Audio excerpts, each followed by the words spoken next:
I don't like not knowing where my keys at. Oh, okay. I use it when I'm on the airplane. I put this like a life hack, y'all. Put your air tag inside your luggage when you check it in. That way, if if your luggage get lost, you at least know what city it's in. That's pretty genius. I never thought of that. That is true. Yeah, man.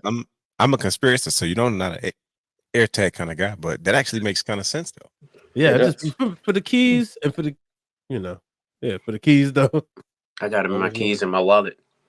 Yeah. Oh, so you guys are air tag guys. So you guys been rocking and rolling with these for a while. Mm-hmm. I get suspicious ones in the area. I'm like, who's following me? And it's not even on me. It's just my phone picking it up. Ever since my homeboy daughter went missing. Okay. Yeah, that's a good reason. In Brooklyn. Yeah. The next day, straight when I bought air tags, put on the kids. Now they got phones. At the time they ain't have phones. Oh, okay. Oh, that makes sense. Right, like I didn't know we was rolling. I had to give a good life advice to these good crazy folks. Part is I had hit it like in mid when you was like, I gotta change the battery. And I was like, oh shoot, I hit the button already. I'm just trying to get it out this thing, Okay. but that's what we do here at the Realm. So we educate the people. Did he catch my foolishness?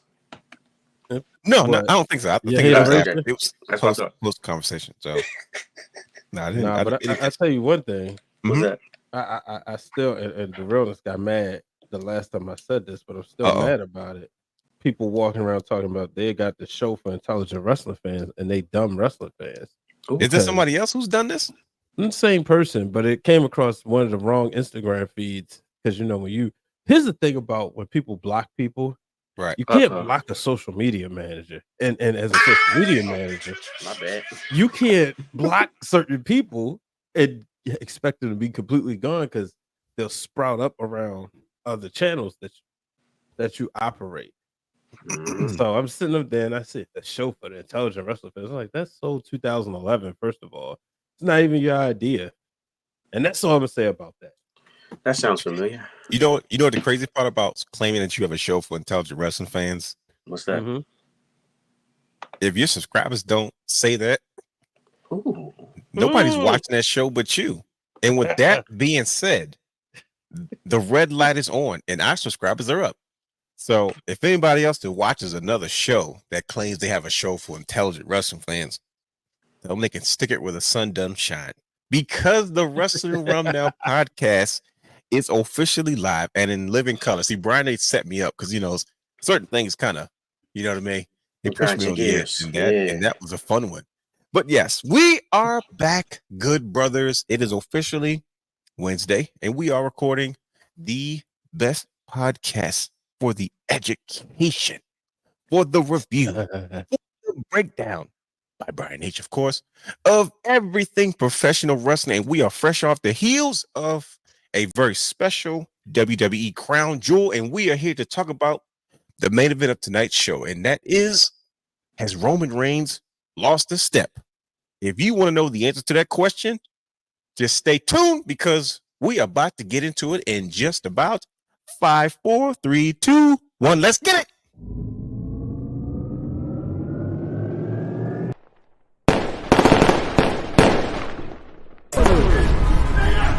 Houston, we have a problem. Yes!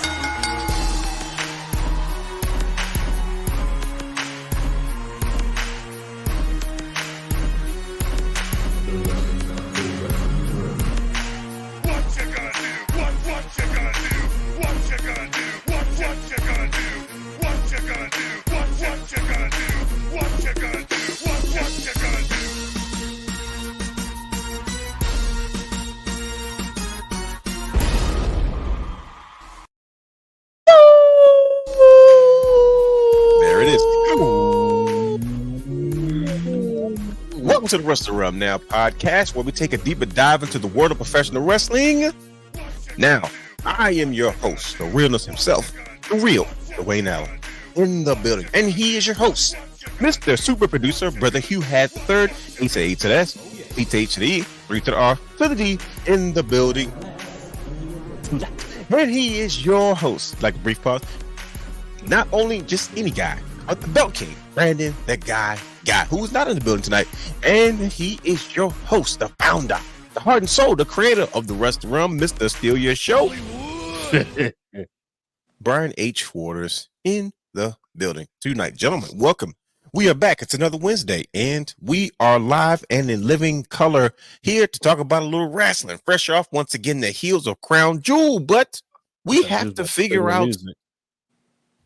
We got to figure something out, Brian H. I have a huge question that is plaguing my mind, and I'm sure that wrestling fans are starting to question things as well. And that question is: has Roman Reigns, has he lost a step? We're going to find that out and more. But with that being said, there is so much more to the wrestling realm of what we do here, and I want to introduce you to those that may not know and those that do know the newest, the latest, the greatest addition to the space. Ladies and gentlemen, you know what I'm talking about.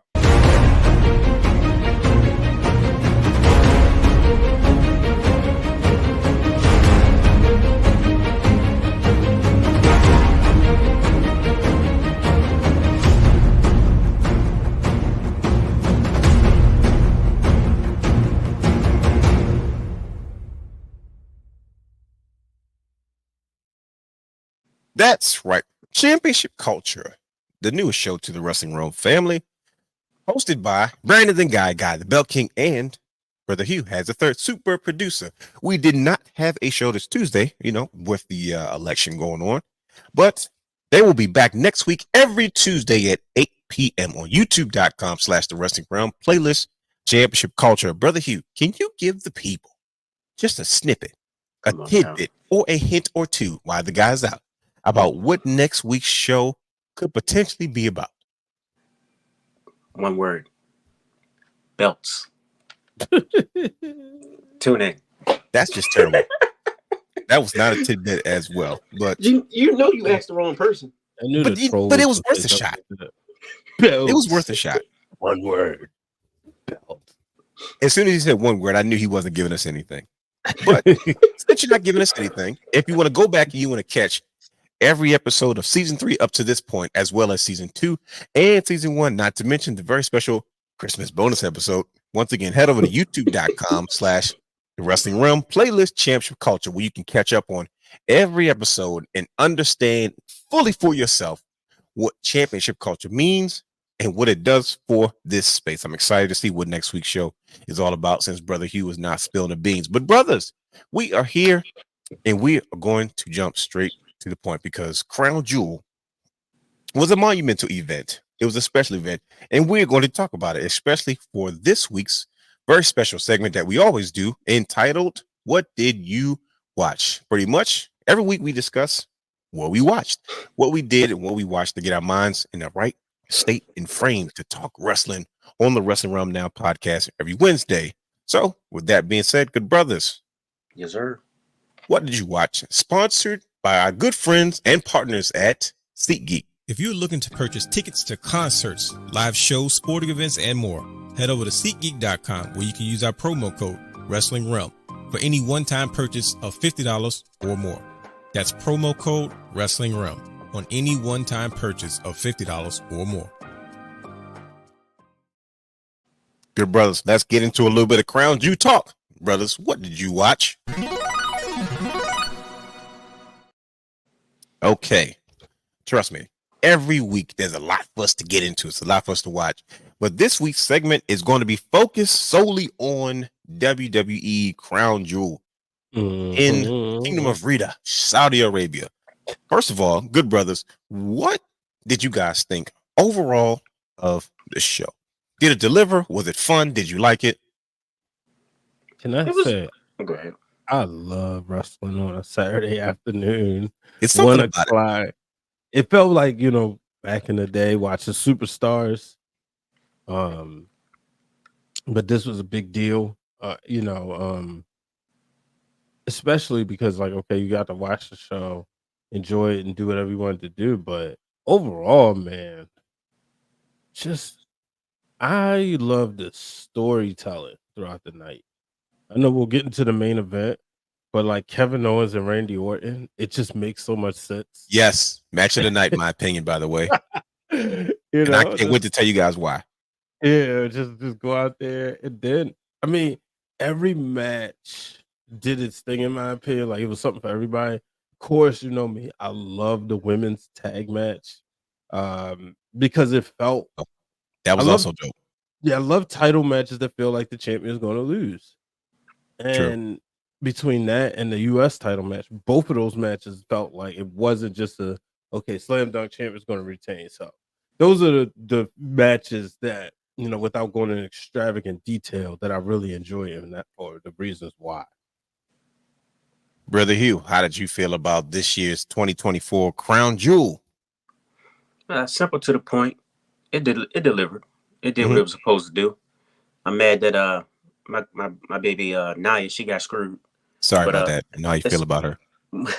but I understand. Liv is basically the face of the product, or the women's division right now, or one of the major faces. So why not put it on her? Let her be the first Crown Jewel champion and get her ring and flaunt it. And I mean, it makes sense. It makes sense. Of course, like I said, that triple threat stole the show for me.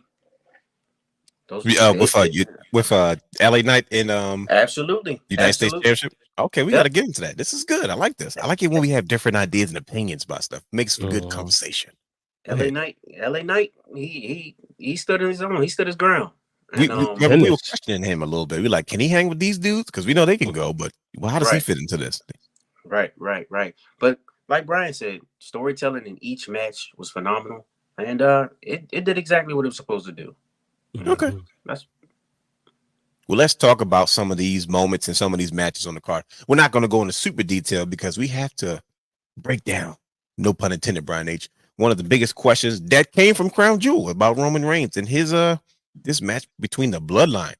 I don't know what are we calling this a Bloodline Civil War? I don't know what we call it, but once again, it is another chapter, and of course, our favorite soap opera, as the Bloodline turns, which we will get into. But Crown Jewel, oh my goodness, man, where do we start? So let's just start at the top let's start at the top of the card. We'll call it that. We have two brand new Crown Jewel champions. History's made. Cody Rhodes, Liv Morgan. Both of those matches. I watched Cody Rhodes and Gunther go at it, and I love the way that Gunther, he lost like a gentleman, right? He knew he made a mistake. He owned up to it. He made Cody Rhodes very clear. I'm letting you know this now. Yes, you were the better man because I made a mistake, not because you beat me. He walked away clean. I like championship bouts, and of course, Liv Morgan. The shenanigans involved in that match with, Tiffany Stratton kind of teasing one way or another. I think we kind of know what's coming. But then again, we may not, because like what you brothers said, how do you guys feel about this monumental moment where Cody Rhodes and Liv Morgan got to be solidified as these first Crown Jewel champions, and these beautiful championship titles get to stay at the WWE experience in Riyadh, Saudi Arabia? Was this the right choice on both ends? Absolutely. I mean, we already know their superstar potential or the superstar power. It was Cody Rhodes is their guy. He was already selected as the person to lead the E into the next era. So we kind of figured he was going to win it, to be honest. Okay. And then Liv, hard worker, she fought her way to the top. No, she fought her way. I was thinking about something else. I was about to say scrap her way to the top, and all right, Diddy jumped in my head for some reason. Oh God, scrambling. My bad. But yeah, she fought her way to the top and top superstar right now. Rhea's not on the books right now. Who else? Who's bigger than her right now in the women's division? I don't know. That sounds pretty legit. Brandon, you feel the same way? Crossover appeal, everything. Yeah. Is it? You know what? You're right. I'll say this about it's balanced, but as far as Liv and Nia is, and I love that it could have went either way. But from a marketing standpoint, Liv does have the edge because let's go ahead and just be authentic. That's what audience. We do. Absolutely. You look at Rhea Ripley, and Rhea Ripley has that it factor that she could go steal your woman and your man. Like she's that fly. I agree. She's that fly, and there's somebody. And you know what, Brownie? I appreciate you having the stones to say that. Thank you. Hey, truth. Without revealing too much, Sure. I remember this past summer I was somewhere and I was getting something to eat, and I turned around and Rhea was sitting there talking to my lady. I'm like, and I'm not a jealous guy. He was shook. He was shook. No, but I'm sitting there. I'm like, I'm sitting there, and I'm just like, wow, like what's going on here? She's laughing a little bit too hard. No, I was just taking in two breathtaking images. It's like, well, god dang, right? Wonder how this would go. Just thinking to himself, what do we have here? So you have that aspect, right? Right. Hey, shout out to CJ Butter. Man, I seen bro at homecoming, and then we was in LA around the same time, but he went on a last minute trip, so we didn't get a chance to link. So I was like, man, that would have been epic. Oh boy, but, you and CJ Butter in Los Angeles? That sounds like a good time to me. That would have been crazy as hell. What? So you have like that era of Rhea, and it couldn't have been a better transition than to Liv Morgan, who she may not steal your woman, but Liv is like hot. But she's hot in a way of we could be best friends. Like it's almost like she reminds you of somebody, like she would get it because she probably, like, if you, and a lot of wrestling fans have dealt with this, where you may have been like the nerdy of the bunch, she could rock with you because she could understand, because she was that way too. And then she just blossomed. Yeah. You go back and look at the photos. With all due respect. So you see that a lot at comic book conventions. You're like, wait a minute. I was like, yep, she was one way and then she sprouted, and now she's still her roots. Yep. Exactly. So but she's on a different level, and I thought it made sense, but you couldn't have went wrong, right? But then you look at Cody Rhodes and Gunther. Gunther on paper is like, man, maybe he should have won. Sure. But I was having this conversation with, shout out to the newly married Amber Garcia, formerly known as Amber Rodriguez, my favorite wrestler of all time. I had a feeling that's who you were talking about. I wasn't sure. I was like, wait, is this the same? Is this Yeah. You confirmed it, so thank you. Yeah, so I was actually talking to her earlier. She's a huge Cody mark. And I was like, as it made sense for Cody, when you think about lineage, and you look at the pro wrestlers, and you look at the WWE history, there are superstars, then they're mega superstars. Of course. Yep. And Cody's in that mega superstars, but you got to give him something, right? Like Seth Rollins, first person ever cash in Money in the Bank at WrestleMania. Roman Reigns, 1,000+ days, longest champion of the WrestleMania era. Technically the whole WrestleMania, his whole, but more so like the longest, the most WrestleMania main events, right? You got your Rocks, you got your Austins, records and crossover appeal. John Cena, most Make-A-Wishes. With Cody Rhodes, first person to have that championship ring. True. So it made sense. I love the way he won it because he uses intelligence, and like Brother Hugh pointed out, because this is what he do with the superior wrestling intellect that he's blessed with. I like how you did that. Smooth. He brings up the fact that Gunther and this, okay, respect. Let's move forward.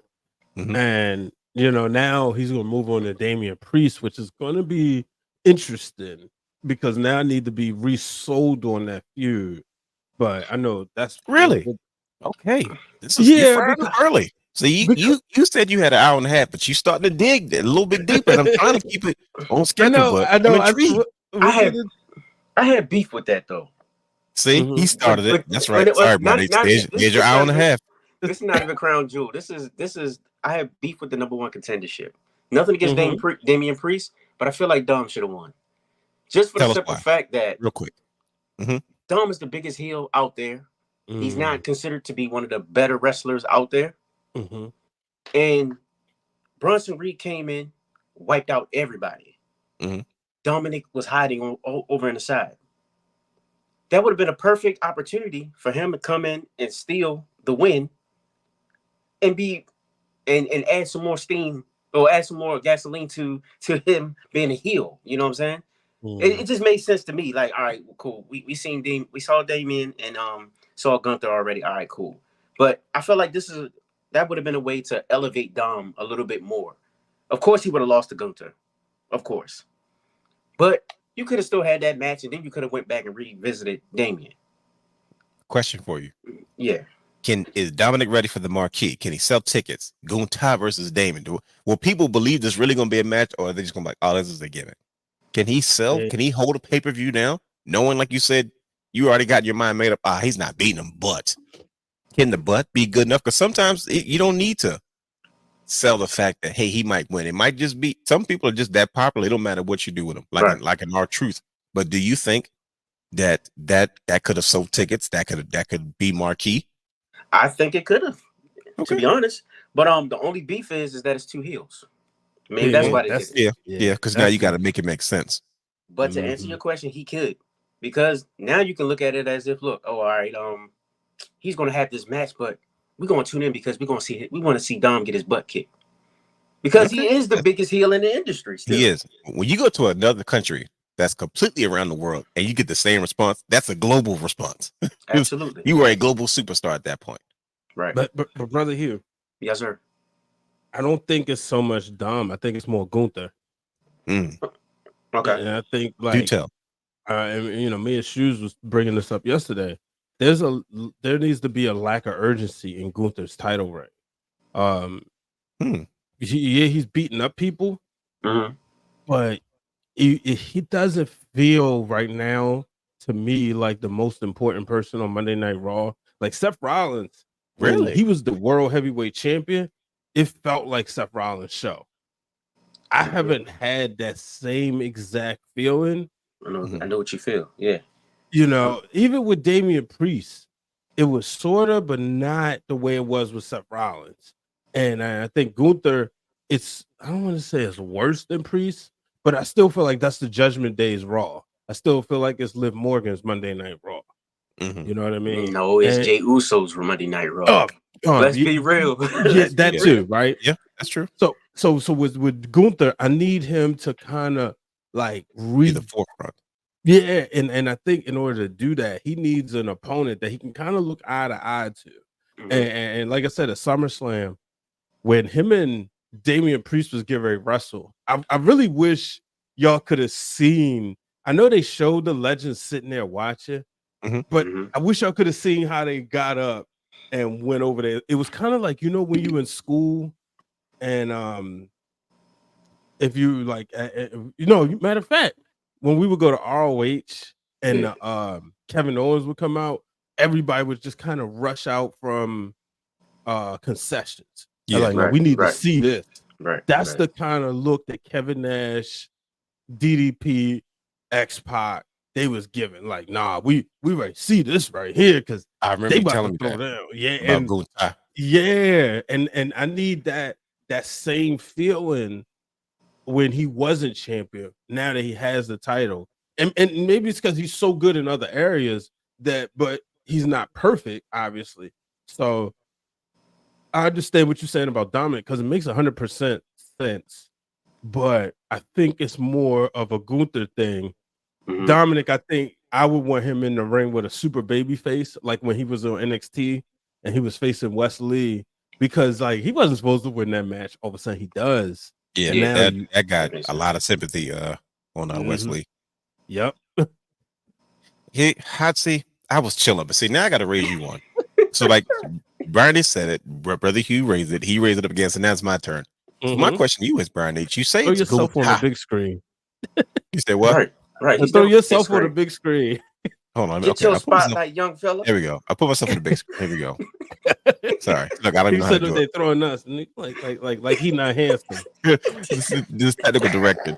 Mhm. I figure people Throw hear them about this the tickets, most. brother. So here's my question to you guys. You Mhm. mentioned, brother, here you said one aspect of it all. Then you raised him one, Brian H. And you said I think it's Gunther more than Dominic. So my question is, we talked about when Seth Rollins had the championship, it felt like his show. Do you Mhm. think that has to do with the fact that this is Gunther's first world title run? We always know that first world title run is always awkward unless you're like a John Cena. So like, did you feel the same way about Seth Rollins when he was first WWE champion? When he was first with the Authority, did he feel like that Raw was his show? It's because I felt like the show was more about Triple H and Stephanie, and he Really? happened to be a piece of it all. But that was his first like world title run. You know what I mean? As WWE champion, that was supposed to be the flagship title. So he was the WWE champion. The one who had it previously was Brock Lesnar or Roman Reigns, however you want to spin it. You know what I mean? So it's like, is it because it's Gunther's first time as a world title ring? When he's like, he has no legacy that he's just starting to build, versus Seth Rollins, of course, when he had the title, it seemed like he was show, but he also has years of a legacy already built in that space that we're comparing it to. Does that make a difference? Or Well, here's the thing though, right? Mhm. Because I don't think Gunther's run is like Damian Priest was. I think Damian Priest falls into that. We got to get used to you as champion. I think True. Gunther's doing an incredible job with the title. Yes. I just don't feel like, and I hate to be that guy, I don't feel Say like the it. show is being booked around him, booked to make him feel like he's the most important part of the show. I do think, I think he's doing because Seth Rollins to me had the best first title run since John Cena at that time, and I only Really? put John Cena, Stone Cold Steve Austin, Shawn Michaels in the category of having first time title runs that was must see television. No Bret Hart. I was too young to really Really understand it, Sure. so that's the reason why. Like, I thought Bret had a good first run, but he was so busy. We go back and look at it, it's like, oh yeah, he was reprogramming the He's audience, changing the culture. Yeah. yeah. But so it was Awkward good, space. but it was also it wasn't the Monday Night Raw era yet, Sure. But so Shawn Michaels is the first person that I classify. Oh, and Diesel too, for all intents and purposes. Sure. But at that time I didn't know it was a thing of first time having a title, got to get used to you seeing it. I didn't think of it. It wasn't until later on where it was just like certain people like Edge. I think Edge made me realize like, oh no, now I get it once he had his second title run. And then I had First to title go was back very and short. look. Right. And really say, all right, these are people, like a guy like Eddie Guerrero's, it was fairly short, Mhm. so it's kind of hard, but like John Cena off the break, like, okay, this is like Eddie Guerrero didn't feel like face of the company either. It still felt No. like it was And Triple H. neither did his counterpart, Who? the world heavyweight champion at the time at WrestleMania. Oh yeah, because so yeah, it just felt like even Kurt Angle's didn't feel like it was that great the Well, first that's time. not fair. No, it was to me, it was more about that capping era. off it was more about capping off an incredible rookie year Sure. that but he's done so much since then. You don't realize like, wait, Kurt Angle really won all the belts. Well, the Triple Crown not the Triple Crown, but all the singles titles in his rookie year.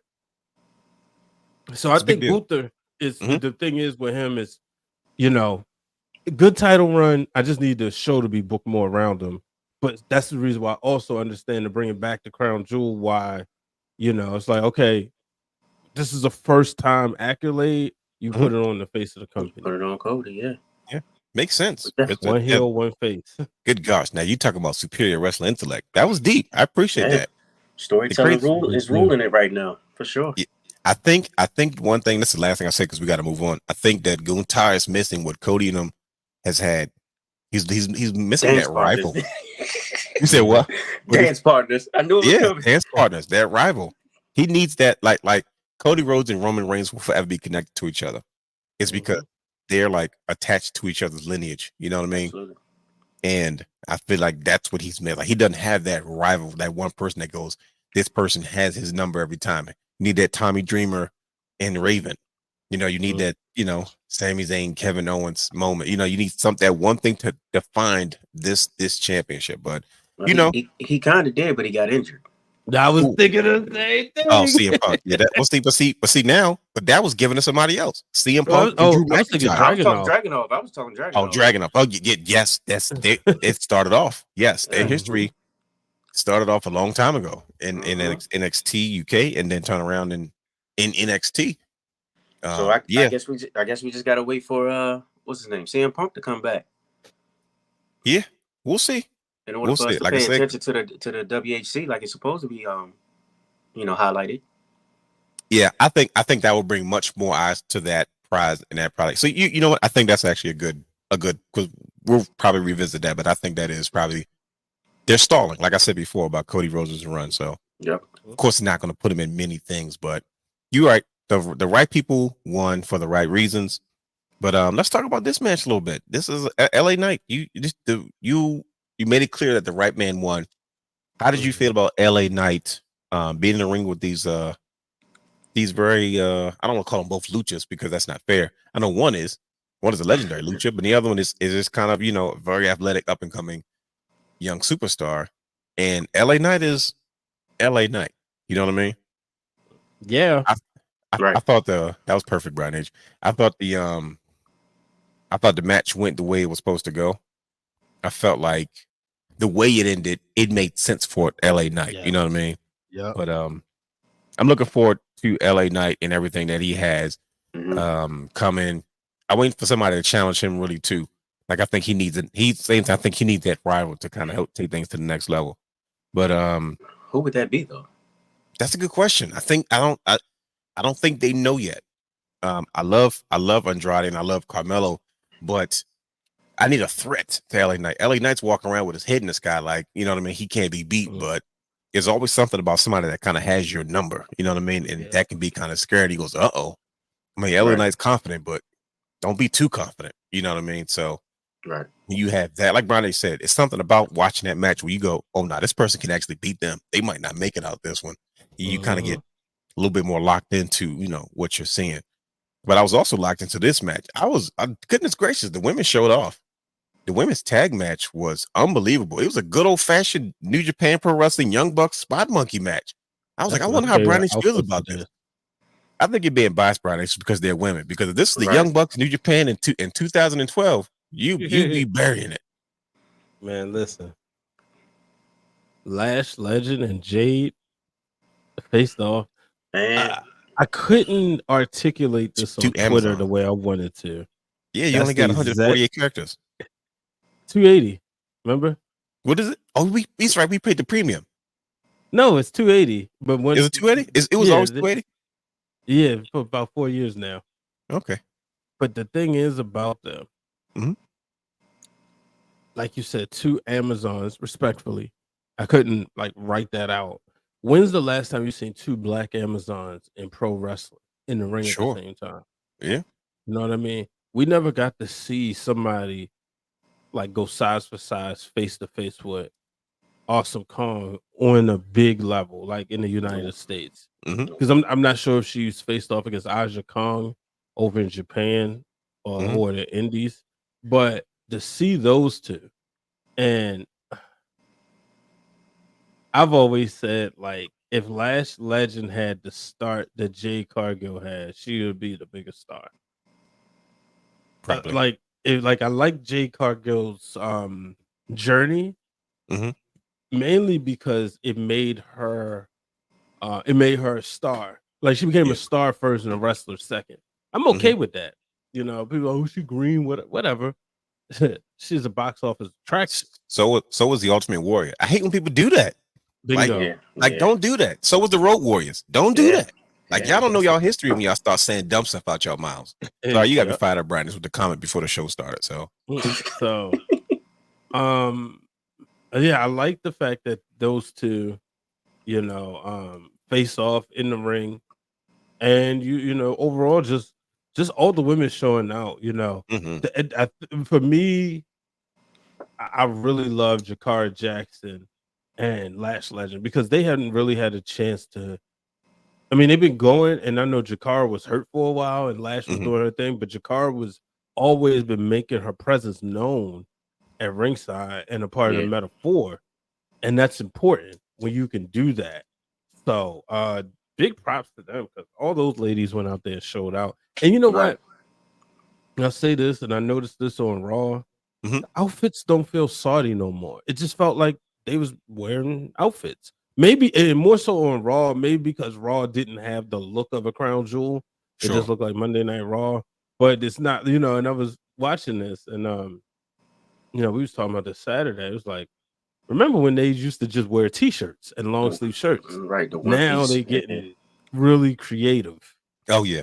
Yep. That was Dead fun. cool look. Yep. Yeah. And One thing about Bianca, she gonna make an outfit. No, yeah, that's one thing. That is true. First thing my kid said, some of them was like, "Oh yeah, I know she made that outfit." I said, "Yeah, probably." I'm almost sure that she did. I asked Bianca about her wedding dress. I was like, "That didn't stress you out?" And she was like, "Nah, it was like a stress reliever. It was therapeutic." I was about to say that too. I said it's probably therapeutic for her because to do all that, it's just like mind blowing. Yep.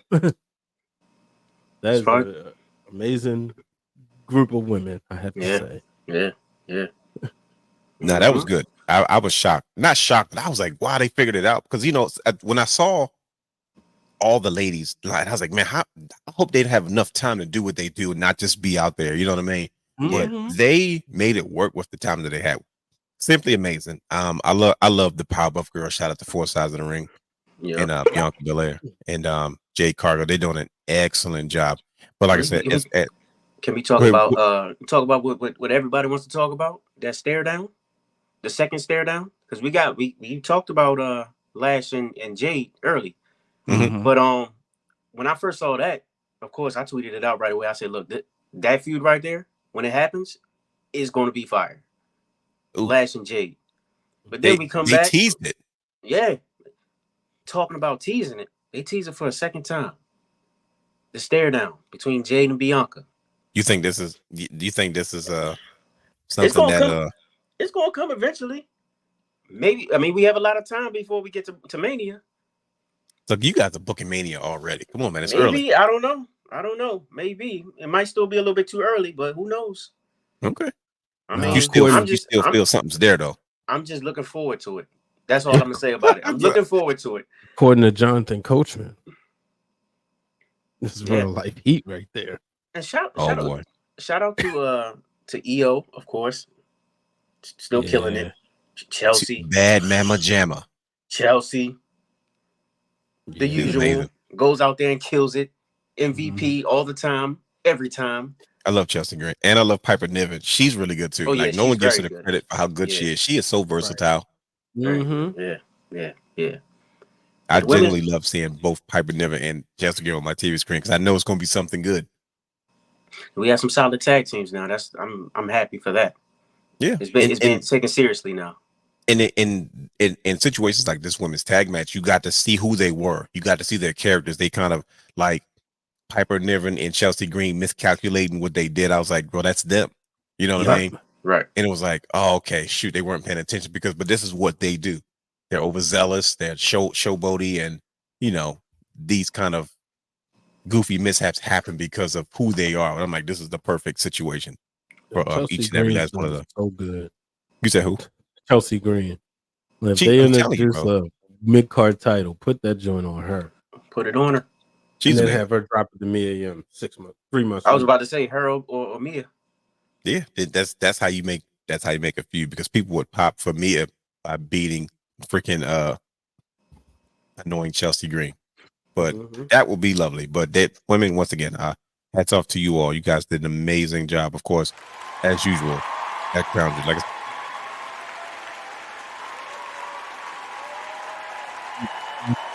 as superstars, not just women's wrestlers. So yeah. But yes, but other parts of the show that we're gonna probably wrap this up a little bit because we got to get into the main part of the conversation. The main event of tonight's show is, has Roman Reigns lost a step? I don't know, Brian H. I can't wait to get into this conversation. But Kevin Owens versus freaking, I'm gonna tell you how good this match was. You guys ready? Yep. I'm gonna put myself in the big thing as you guys There say. we Kevin Owens versus Sami versus Randy Orton was perfect in 1,000 different ways. It was so good, I didn't even realize that Kevin Owens came out there with pants on. I said, wait a minute, he didn't even have shorts on. Kevin Owens has freaking long pants on. Are you serious? Like, look at him. He's got pants on. I didn't even realize he's got Sammy pants. He's got Sammy pants. Sammy pants. Sammy pants. That's the pants that Sami Zayn wears. A little the wrestling like windbreaker joints. I don't know what you call them. Sammy pants. I didn't notice that, bro. Oh, that's crazy. So let's talk about this real quick. And I think this is we'll probably wrap up before we get into the second half of tonight's show. But we're making good time. When you have a situation where you have a match card, right, brothers? And you say, okay, one of these matches aren't going to have enough time. So what can we do with a time restraint without saying, okay, well, look, you got 10 minutes, go out there and do what you can in 10 minutes.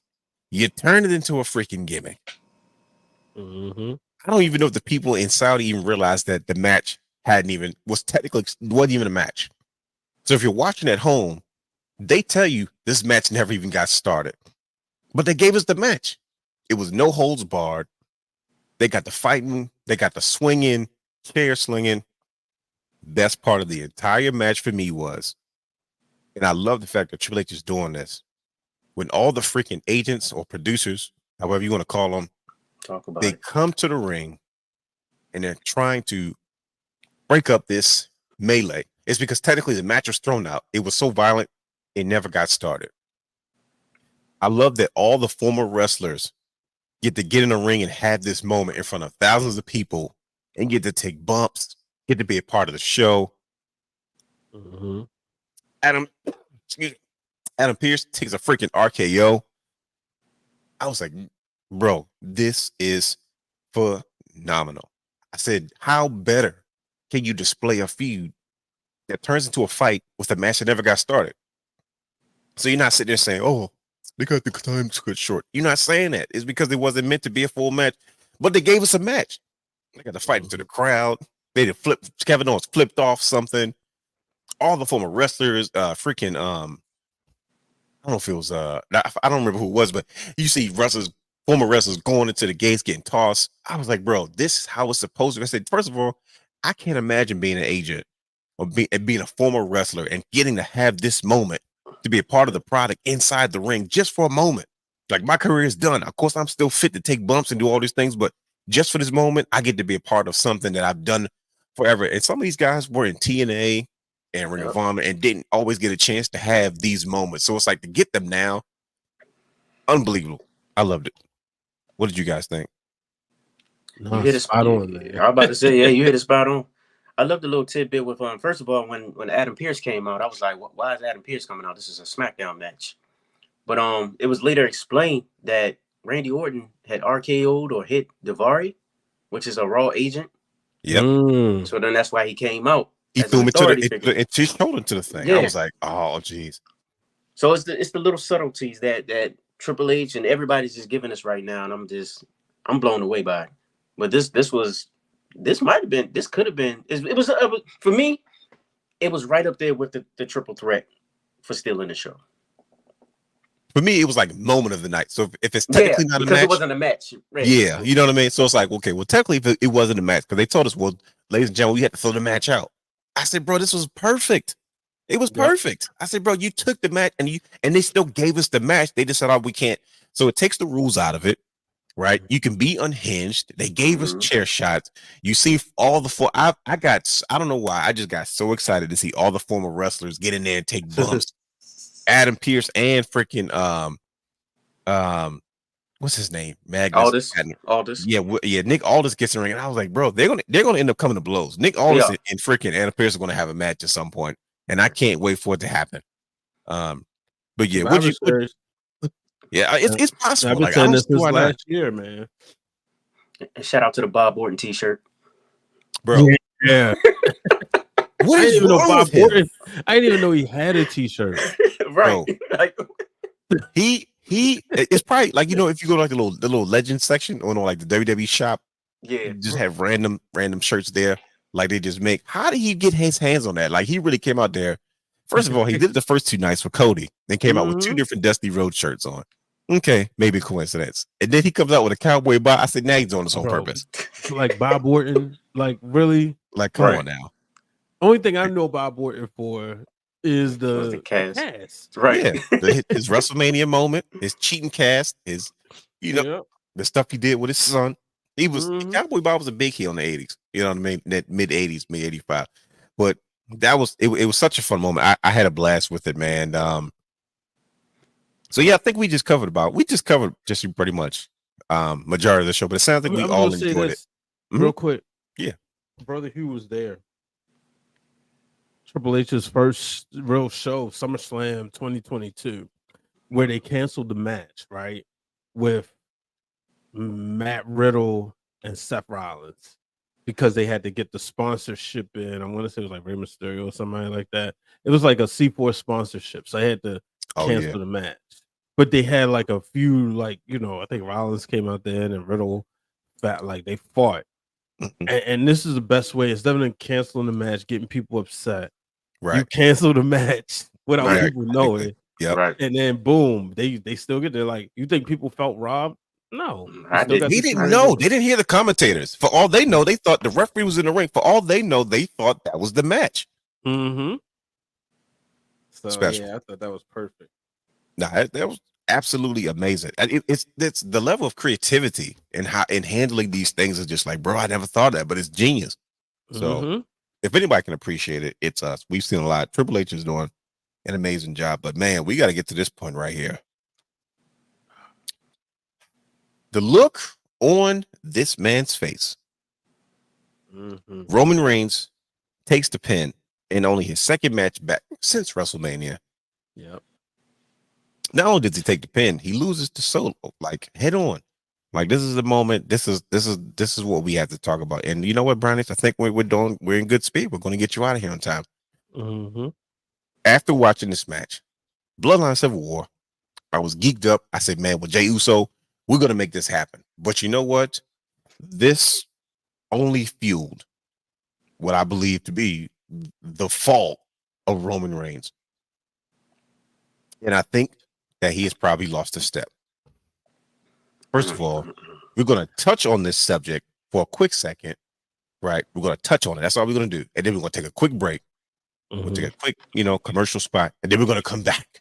It's because this match has led to the next chapter into our stories. As the Bloodline turns, our favorite soap opera. So first of all, how did you guys feel about Roman Reigns taking such a loss early in his career back since WrestleMania? Man, I said it as soon as it happened.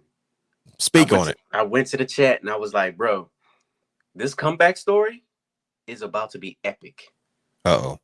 The fact that he was out, he had the title for 4 years and only got pinned, once, twice? Yeah, once by Jey. Once by Jey, right? Twice within 4 years. You dominated the industry. You dominated the sport basically for 4 years. Yep. Then you come back after losing a title and you lose like that.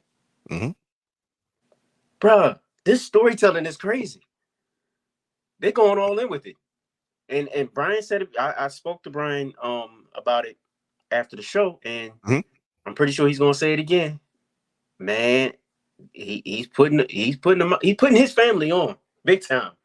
Bro, like only people that he taking pins from is his relatives. He wants some clip type stuff. Shawn Michaels like, man, if it ain't Razor or Diesel, I'm not taking a pin to nobody else. He's putting them on. Look, Solo, he pinned 2 possibly of the greatest of all time, like wrestlers in Saudi. That's definitely crazy. John Cena and Roman Reigns now. So that puts Solo on the map. Bingo. He was already on the map, but it elevates him. Stamped him. Yeah. And AJ Styles and Cody. Oh, we could have counted. we had to bring up AJ Styles. We could left my man off that. We had Man, to you can't keep him off a GOAT list. I know, but yeah, all right, okay, it's respect. You're right. That's such like a backwards way of putting it. Like, dang it, he's right, but yeah. But the fact that he's getting pinned now after being unstoppable for that long, it makes total sense for his rise to being back on top as tribal chief. Look at his face. Oh my God. He looks this the repeated shot. Remember they were talking about like this is the same face that Cody had at WrestleMania. What 30 was it? 39, yeah. The greatest WrestleMania of all time. And you know what? Salute to Roman too, because his facial expressions and whatever graduate school level. Bro, he's the best. We talking Juilliard. Yes. Jey Uso came out. He over there like, okay, whatever. Okay, all right. All right. But like he sells everything. Like the subtleties that he throws out there are on point. And they make the story. That's why Roman Reigns is the greatest right now. To be honest. That's why he's the greatest. Right. He pays attention to the small things. But you remember that was our biggest criticism of him early on in his career. Yeah. And he's mastered it now. He's on a different level. He's on the same level that I told you. I think the greatest of all time to do it is Hogan. Hogan had a 50-year career of pointing, waving, making faces. Yeah. And you can say whatever you want about that man, but I'm like, bro, there's a reason why he'll leave and come back is because his stuff, you don't have to be in excellent shape to do it. That man had 3 moves. He sold 3 moves very well for 50 plus years. But guess what put butts in the seats? The pose down. Yeah. The ripping of the t-shirt. That's what you come to see. And I'm like, man, that's genius level. That's a businessman. Right. And Roman is the modern day version of that. Look at Brian H. You happy with giving Hogan some kudos, some credit for how great he is? You're actually opening up a hot take. Okay, spit it out. I want to hear it. Roman Reigns, huh? No, go ahead. It's gonna be good, brother Hugh. Everybody always said John Cena, then people said Cody Rhodes. Listening to y'all talk made me realize Roman Reigns could erase Hogan. Like if you how's that even possible? I want to hear this from a Hogan guy. Yeah, if you wanted to like erase Hogan and say, like, okay, we moved on from that, like kind of like Hogan did Bruno. Yeah, that's it's true. Roman Reigns. You said the pose down, right? Yep. Hogan was this. Roman is this, throwing up the ones. Roman's going around, selling. He's cutting promos. Like he has a mouthpiece in Paul Heyman, but he don't need it. But he has an advocate. True. A wise man. Excuse me, a wise man. You look at the in-ring stuff. He makes it believable. He's like the perfect size to be in. Like you could put him in a match with Gunther, and it looked like you got 2 heavyweight combatants, right? But then you could throw him in the ring with, say, AJ Styles, and he doesn't feel like he's super towering over him.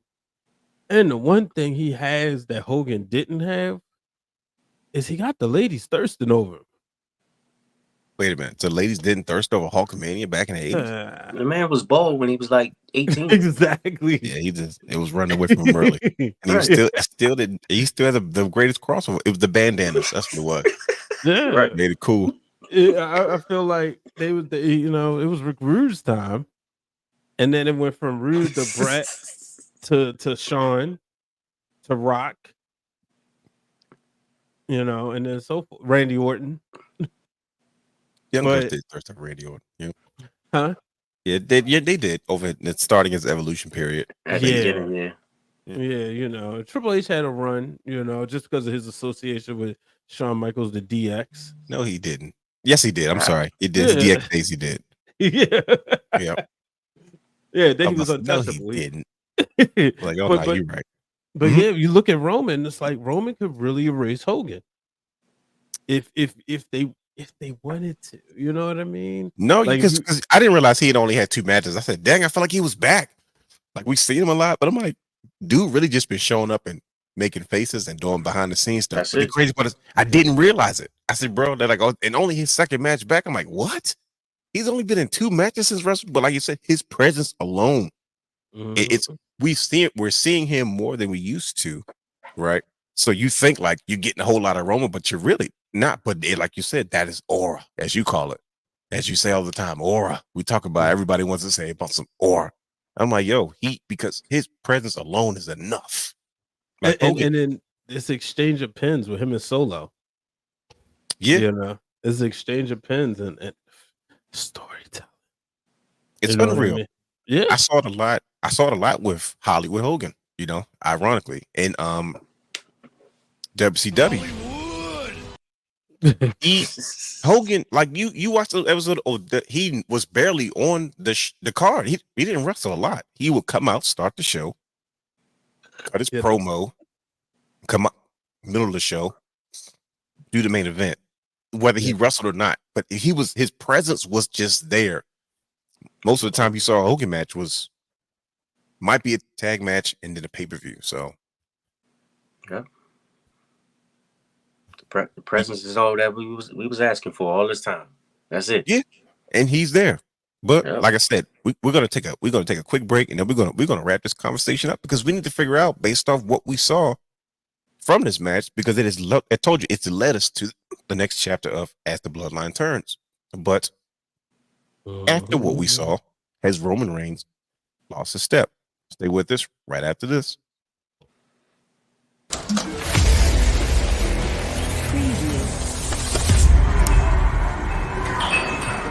Watch us and subscribe to our Twitch channel at The Wrestling Realm.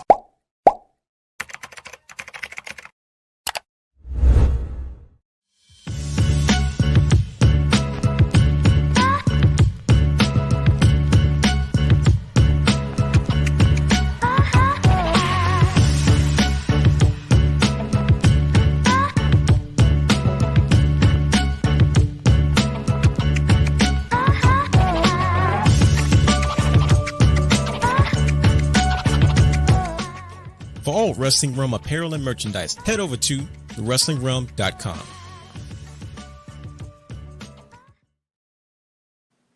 What he said. And welcome back. Brothers, are you ready to discuss as we get into the next chapter, once again, of our favorite soap opera, As the Bloodline Turns? You guys ready to do this? Yeah, yes, sir. Let's do this. You're a soap opera guy, so you can appreciate this moment. Here we go. As the Bloodline Turns, we are here to discuss the next chapter. Has Roman Reigns lost a step?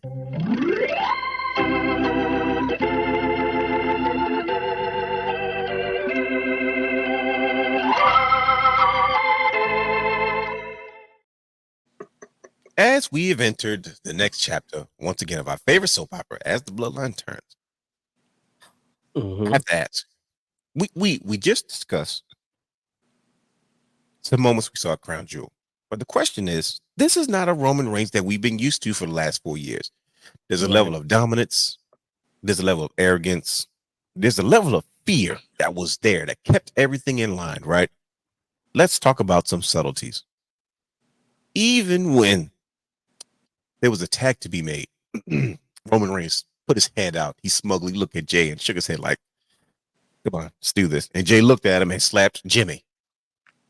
I said, wait a minute. So we're not necessarily there yet. And Roman kind of looked confused, like, this is not how this is supposed to work. This is not what I'm used to. This is not what I'm, and then look at this scene we have here with friggin' Solo and Roman. Roman looks debilitated. The best shape Roman's ever been in, and he's coming back like, bro, you wasting your body on all these losses. You're not looking good right now. You get beat up by all your little cousins, right? You can't get yourself together. You're losing matches. It makes me wonder, has this guy lost a step? Brian H., putting you in a hot seat, buddy. Let's start with you. Resident Bloodline member. Brother, you right behind him because you threw up your ones too. Has Roman Reigns lost a step, Brian H.? Nah, they just got better. Oh boy. Look at Solo Sikoa. He's got this level of dominance now. He got his bloodline falling in line. He didn't have to really whip them into shape because he saved them from the island of irrelevancy and put them on the island of relevancy. I thought you were going to say New Japan and MLW. You call it the island of irrelevancy. Yeah, and put them there against the family wishes. And then when you look at what Solo is doing, that's the reason why it's those subtleties, right? Why do you think Jacob constantly tells you he loves Solo? What I see is I'm a millionaire now because of you, Solo. I'm getting TV time because of you, Solo. I love you, Solo. Why wouldn't you love a man that do that? That's true. Tonga eating good food now, going crazy stuff. You know, Tonga Loa, he ain't gotta do much. He was there at the promised land before, but he wasn't on the island of relevancy. So essentially, he done got stronger.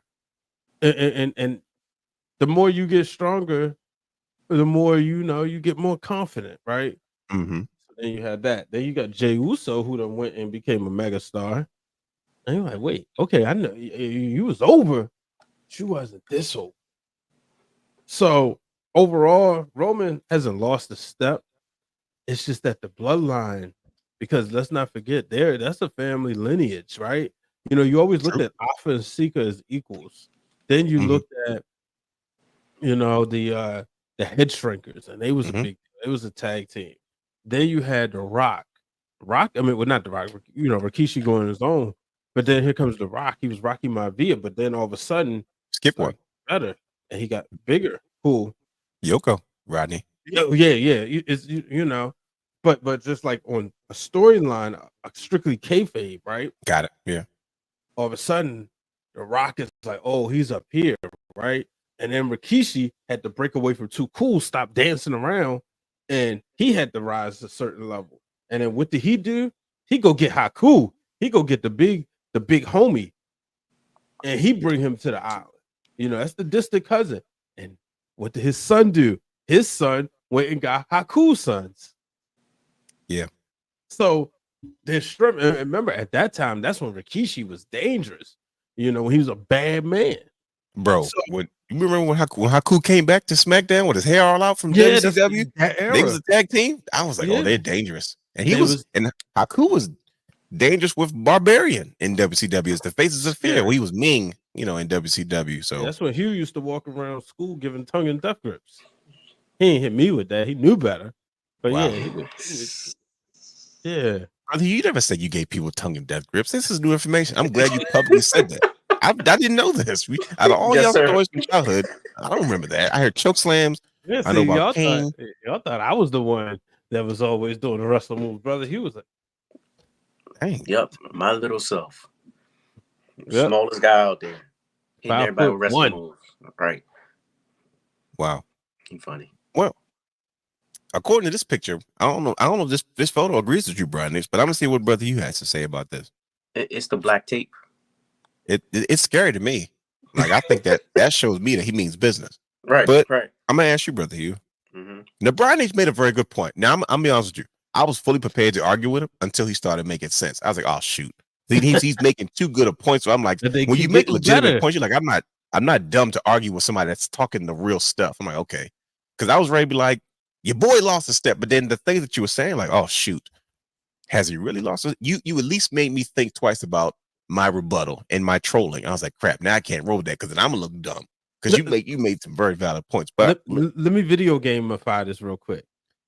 If this is 2K24, right? Let's just say last year Jay was like a 80, a 90, and Roman was 100 or 99. Jay was like a 90. Nah, he was 1,000. Totally. He was like 89, right? Let's say you keep Roman at that level. Now Solo's like a 92. Jay's like a 95. Like they're catching up. So that's what I see. Ooh, that's a new wrinkle. Okay. All right. I think you got me. That's just to break it down in numbers in the video games. Because like this moment right here, right? I kid you not. I told Brother Hugh this. Like everything was happening so fast. And I'm sitting there. So when he had him like that, I said, wait a minute. A year ago, bro put down Cena. Well, if Cena sold and as I'm thinking, like, as Cena sold the 1, 2, 3, and I'm like, oh, right. Like, that's how fast, like, it made so much sense. You know, like I wouldn't be mad if Roman come out there Friday and can't talk. Yeah. That will be selling it to a different level. Mm-hmm. Brother, you Mm-hmm. talk to people. Has Roman Reigns lost a step? I'm gonna say yes for this reason. Let's go. Here we go. First of all, it's storytelling at its Mhm. finest. What happened to Undertaker when he lost to Brock? He was humanized, right? Yeah. At that time, he was immortal, right? He was an icon. Mhm. Nobody could beat him, right? Mm-hmm. He was humanized. The same thing happened to Roman at 40. Bingo. Yeah, that's true. Brian H. You know, he took some time off from. I understand he wasn't injured or anything. He just took some time off because he's messed up in the head now because he was talking all this smack 4 years, whatever, dominating everything, and he lost his title to Cody, right? Yeah. He comes back and he thinks he's the same person. Thanks. He thinks he's the same person. Exactly. Mm-hmm. He's still recovering. Mentally, he's still recovering. So that's the point. In the ring, he might not be. Well, no, let me say this. Hold on. Let me show you. Are you sure? Because no, I was about to say, but mentally, he's not all the way there mentally and emotionally.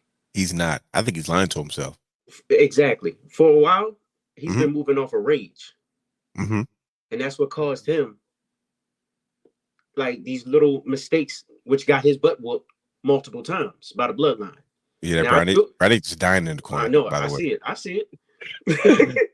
But Brian is also correct too, because with all of this time that Roman was gone, the new Bloodline, they got more confident. They start feeling themselves a little bit more. They start walking around like their poop don't stink. Not to mention they grab some gold. Exactly. They grab gold without Roman. Exactly. Another good point. Exactly. You guys are really smart wrestling fans, by the way. You know, so that's what he's going through right now, and that's the reason why I say he lost a step right now. He has to ignore one thing. No, go ahead. He also lost his father. Remember, he said he told his father such and such. I didn't even think about that. I was going to bring that up at some point because I'm gonna tell you right now, I'm stuck in the middle, and I'm going to force you guys to rebuttal against each other because I need to make a decision for myself. Because you're right, Brian. Because when you think about what brother he was saying, it's like, bro, he's mentally not there. He one of the things he said, he had a moment of, we've never seen Roman vulnerable, right? Mm-hmm. And he has given us these pockets of vulnerability, which make him look weak in comparison to what he did for the previous 4 years, right? Yeah. He said, yo, I told my father I could fix this. I was like, oh man, that's gotta hurt because his father has moved on. He's passed on. He's there in spirit.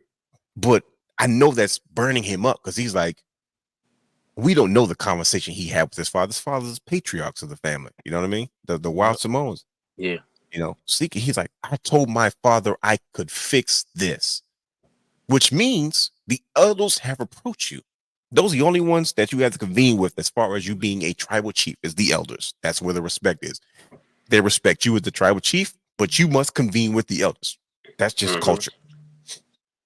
He said, I told my father I could fix this. He did. I forgot all about that. And he is not fixing this right now, right? And if you don't understand the importance of it, look when Jey showed up to approach Solo as family. Like, yo, you're separating the family. And look how quickly it finished. Solo. It's like, ho. No, I'm not. I'm trying to unite the family. So there's a pedigree that nobody's going to cross. Yeah. And that's their lineage. That is their culture. It's their family. Like nobody's crossing that. Roman's like, I said I could fix this. I'm trying to. Jey said, bro, I won't get involved, but I'm coming to you as your older brother. Flat out. You know what I mean? He went to Jey. He went to Jimmy. Big Jim. We beefing. All this stuff don't have nothing to do with me being your twin. I'm gonna be your twin forever. He told Roman, I haven't gotten over what you did to me. So I know what brother he was saying is the truth. Right?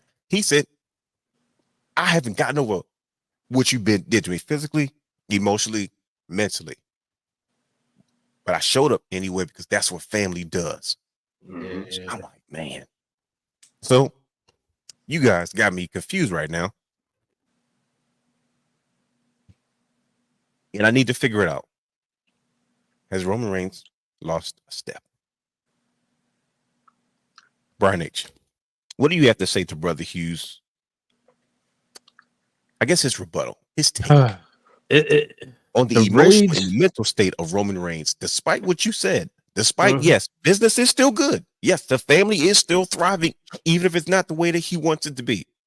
But mentally, is he the same person? Emotionally, is he the same person? Confidence-wise, is he the same person? And consequently, has this caused or is the reason that we can honestly say that Roman Reigns has lost a step? Yeah, you know what? Here we go. On further review, he's lost a step simply because he don't have his wise man. He has mentioned his wise man quite often, saying, usually I don't have to do these things. The wise man would have been figured this out. Yeah, when you don't have your wise man, because remember, like, you go back and look at that WrestleMania 39 match and the storytelling. How many times did the wise man remind him when things was getting rough? This is your WrestleMania. He's here because of you. Wise counsel. You know? Well, yeah, because Heyman didn't say that type of stuff in the match with Lesnar. He couldn't. Right. Lesnar had been there before. He had got Lesnar to the promised land. True. But Cody had never been in the main event of WrestleMania. And the wise man reminded him, he's eating because of you. Now, what you going to do? Get up. Get up right now.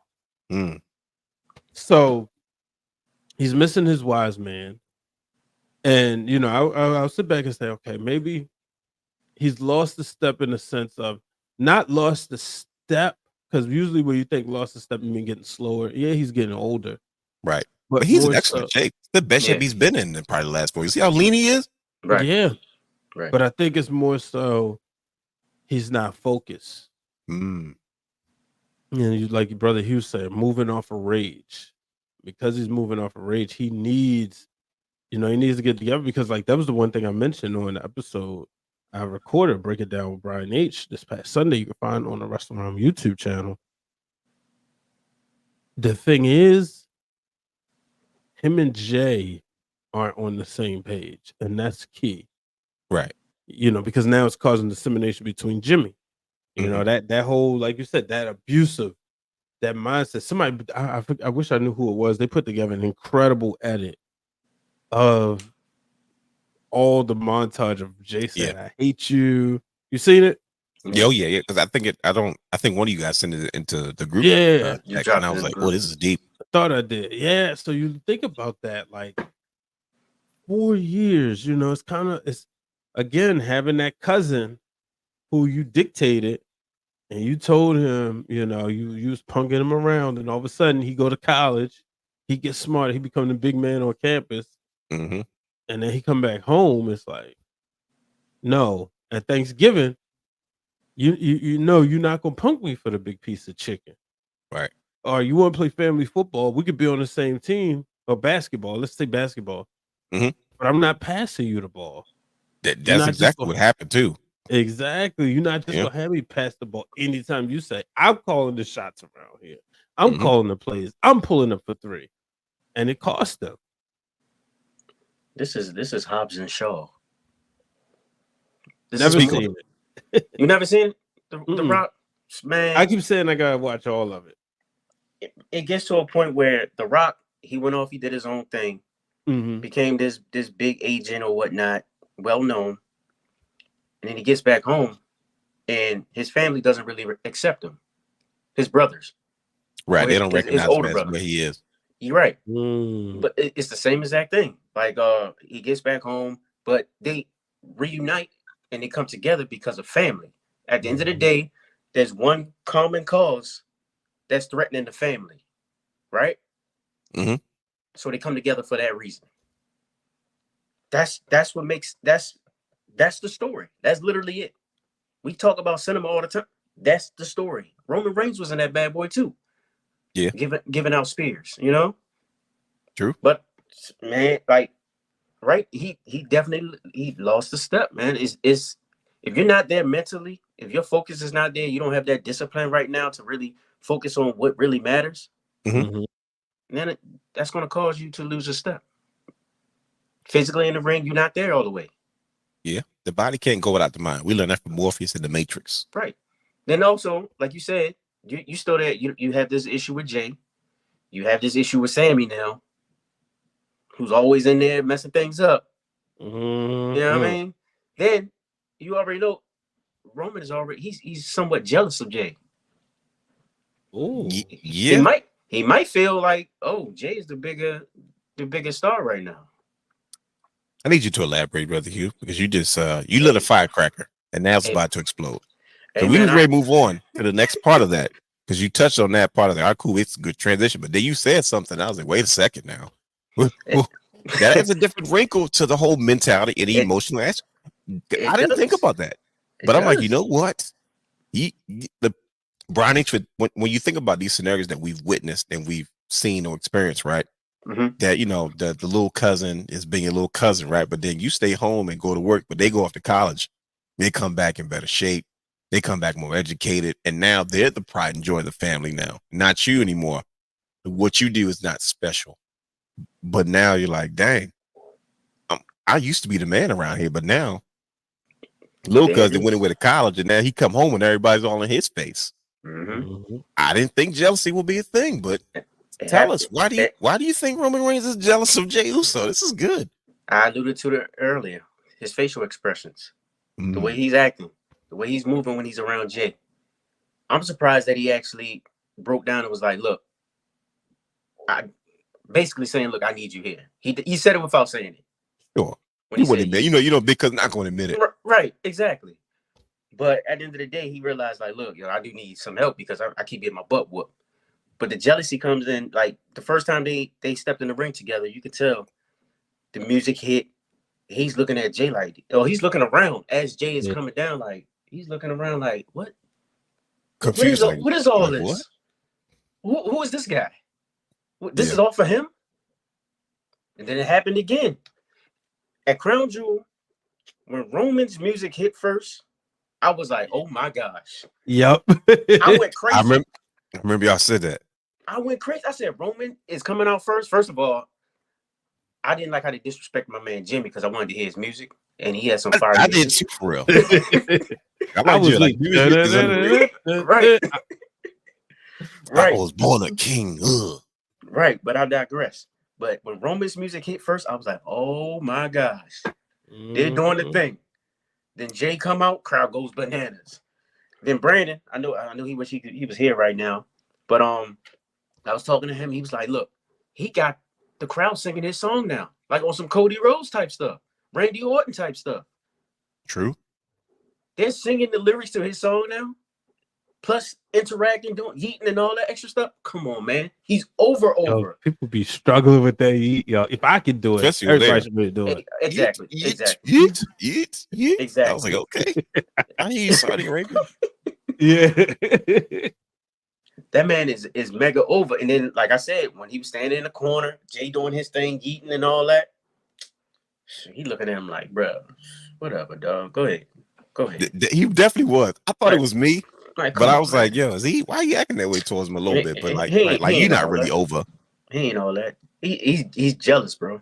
He's low-key jealous of Jey and his star power, his superstar status at this point in time. This man is on Cody Rhodes levels. You said that last week. You definitely did. And I'm gonna keep saying it. Mm-hmm. They came out with it. They said, look, he #1 in merch sales. Or he has, he's up there. Man, come out with a t-shirt every month, basically. That black and gold fire. Yeah, it's real fire. It's real definitely fire. Hard. And I know everybody saw the video. This man came out just to say a couple words after the show in Saudi. The man stood out there for 10 minutes, for like 9-10 minutes. He couldn't get one word in until the 7-minute mark. Wow. If you're standing out there in front of the crowd just to say a couple of words, he said like maybe 10 words at max. He was standing out there for like 9-10 minutes. At the 7-minute mark, that's when he was finally able to speak because the crowd was going crazy. Oh, Crazy for him. something. See, look, Brown Agency. This is Real brother Hughes. quick. Brother Hughes been cooking. Like he's He been. is. Because I'm telling you right now, this is why I said I gotta have this conversation with you. This is something we usually do privately, but this is why we have a show, because these are things that I did not take into consideration, and I'm not BSing. I'm just like, but everything that you've been saying, brother, you is making a lot of sense. It's because the stuff that you're talking about, I've noticed it too, but I've dismissed it. Like, oh, that's just Roman being Roman. But I'm like, now that you put it out there, I'm like, bro, he has been acting like that though. Like, this isn't really over. I'm really over, but you can't deny what's going on. But absolutely.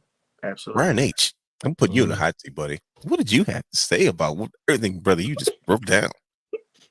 Look at him. Simple. It's a little hot, yeah. Look at it's sitting like simple, man. Wait a minute. Jey Uso done made it to the Mt Rushmore, the Anoa'i family. Oh, wow. There it is. That's a huge deal. You gotta chills, go bro. Like the High Chief. You got to. Then the Rock. Yeah. Roman and Jey. And guess what they all are though? What do they share in common between all four of those people? They were all major money makers. Yeah. For the family. Yeah. And I said he kicks off Yokozuna.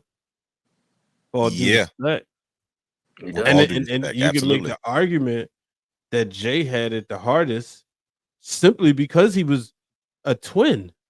Like he was not supposed to be over as a single star. Jey Uso and Jimmy Uso are the greatest tag team of all time. And to be able to pivot from that and to become a mega star on your own, that's unheard of. In careers. 2 Hall of Fame careers. Booker T, maybe. Yeah. And guess what? He didn't even win any titles yet. He won one title for one stint. It wasn't even a world title. That's short stint. Exactly. And he said everything a wrestler should be. He over with the crowd. You know, he drawing money. He got hot merch. That's the trifecta of being a professional wrestling superstar. Yep. Oh my goodness, brother, you might have started something. I'm talking about like Michael Jackson want to be starting something. That we got to reconvene next week, Brian. We almost out of here, buddy. Hearing everything you guys said, something happened at Crown Jewel that leads us to the next caveat of this chapter. Sami Zayn.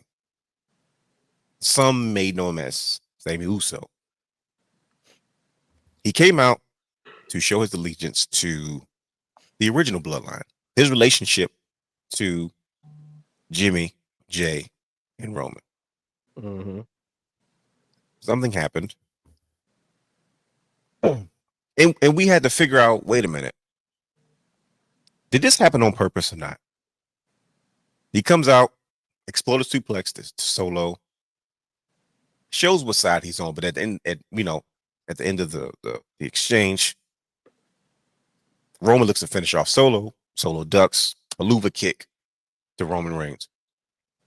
I don't think Sami has officially gotten over, because once again, there's something that you guys keep mentioning that's now I'm looking at everybody the same way now. I'm like, you know what? I don't think Sami's mentally over what happened to the Bloodline. Like, this stuff really messed people up in the head. Yeah. Right. We keep hearing about how Jey told everybody, I ain't right. Flat out. And I'm gonna tell you what's not right about me and why it's not right. He was honest. Roman is not telling the truth. You know what I mean? Roman, he alluded to it. He said, I missed the days where we made money the way we did. I walked up and we did whatever we did, however we wanted to do it. He kind of made it clear without saying it, right? Yeah. And now Sami approached Jey like, you gonna go back to him after everything you've been through? I felt like Sami might have been talking about himself. And then we have a situation where now Sami's loyalty to the Usos and Roman Reigns and the original Bloodline is being in question, which leads us to the next chapter of As the Bloodline Turns. You gotta remember, Sami is damaged. He's been damaged for a while now. Not even because of the Bloodline, though. Right, Kevin Owens. Thanks a lot. Yep, there it is. Yep. There it is. Let me say this on the record. I don't trust you, Sami Zayn. Thank you. I just don't. I do not trust Sami Zayn. And you notice how the Usos switch the roles too, right? Bro, real bad. This is like it's a mental. I can't say the word. It's a mind blank. Like, you feel me? I can't, because it's like, yo, y'all playing with us because y'all teased the original Bloodline, but now there's this drama. It's like this unaddressed issues that, like, yo, we're not gonna move forward until we really talk about what really happened type stuff. Yeah. And I'm like, everybody's got a mask on. To me, the only person that's being transparent right now is Jey, because they approached Sami and Jimmy accused Sami of being one way. But then Sami said, let me one up you. Let's talk about you. And he brought up Jimmy's past, Big Jim, and his history, which is a little sketchy. Same thing, based off jealousy, right? And I'm like, crap. Now everybody's wearing a mask, and I don't know who's who. And this is going to continue on SmackDown on Friday, because Sami has been asked to Triple H is known for the Super Show. This is always his idea. Asked Sami to come to SmackDown. All four will sit there and have a conversation about it to try to figure out what's going on. That's going to be explosive, and that's going to take us to the next chapter. It's going to be like the first half an hour of SmackDown. Gotta be. Gotta be. That's going to kill all the time. And guess what? People going to be just as locked in, trying to figure out what's going on. It's because the numbers game is still getting the best of the original Bloodline, and we have not figured out what this will lead to. What chapter is next? How does The Rock play into this? There's so many things to it, but man, this is shout out to Crown Jewel for they started the show off this way, but this will lead us to the next chapter of as the Bloodline turns. So we appreciate you joining us this week. We hope that we have created a thought-provoking conversation for you all to go back and give us your opinions on, has Roman Reigns lost a step? It's because this has been absolutely been bonkers. Excuse me. And trying to figure this all out has been absolutely nuts. And the crazy part is we are like nowhere near figuring any of this stuff out. A beautiful thing. This is pro wrestling, brothers. This is what we have. Like, I don't remember being this emotionally invested since Sting spent a year away from WCW and the Raptors, and we were waiting for him to come down to face Hogan. Right. This is why I said when people say, "Oh man, they rushed this, that." No. Y'all can analyze them other stories. Don't touch this one. This is the greatest story in wrestling. Let it cook. Don't tell them how to do it. Keep your hands off of it. Sit back, grab your remote, get your piece of chicken, your popcorn, and relax. See, me, I had a nice salad. I had a nice salad while I was watching. Nothing wrong with good salad. Big croutons and sunflowers in that bad boy. Sunflowers. Because you gotta have crunch. No, I'm with you, brother. Right. You got that's a go-to for me. You gotta have crunch to your salad. Gotta make it exciting. I like to throw little dried cranberries in there too. You know, get a little flavor to it. Yeah, that's underrated. Like that's underrated. But I sat back and I watched this, and I said, "This is what I'm gonna do." You know, when they come on Friday, I'm gonna sit back. I'm gonna tell the kids to be quiet. Have my water, my chai tea, and I'm gonna enjoy it. Pop, brother Hugh. Tell the kids to be quiet. Throw my ones up. You know, they starting to come around. They starting to understand. Roman's the good guy. The boy, you know, he trying to act like, well, you know, he don't trust him. Yeah, he don't trust him. I don't blame him. Right. With that being said, ladies and gentlemen, that's a wrap, Brian H. We got you through. Yes, sir. Please follow us on all our social media platforms at Wrestling Realm. Subscribe to our Patreon, Twitch, and YouTube at The Wrestling Realm. Follow Championship Culture at Championship Culture _ on Instagram. Don't forget, every Tuesday at 8 p.m. on youtube.com/The Wrestling Realm, playlist Championship Culture. Brian, do you have a special date when you upload your shows, or you just do it as you go? I do it as I feel it. Okay, that's good. You know, it'd be good, and I'd be like, you know what? I gotta set up the studio. I gotta jump on the microphone, and I gotta talk. So y'all just, you know, sometimes it's there. I mean, I'm on what, episode 2 something.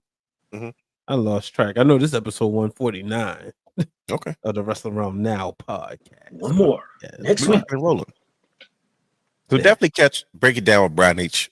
Keep it 100 on the YouTube channel, youtube.com/wrestling realm. He does an amazing job of, he condenses a whole lot in a short amount of time, which is really good for short-term, short form content for those that just want to like get it in and get it out. So definitely check that out. There's so much more to come. There's clearly so much more we have to dig into. And like I said, join us next week as we most likely will discuss the next chapter for our favorite soap opera as the Bloodline turns.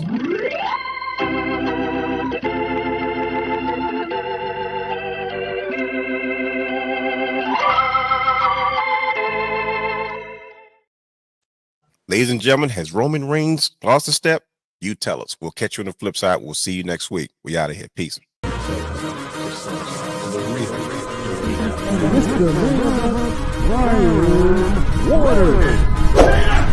Houston, we have a problem. For all exclusive shows and bonus material, subscribe to our Patreon channel at patreon.com/thewrestling_realm.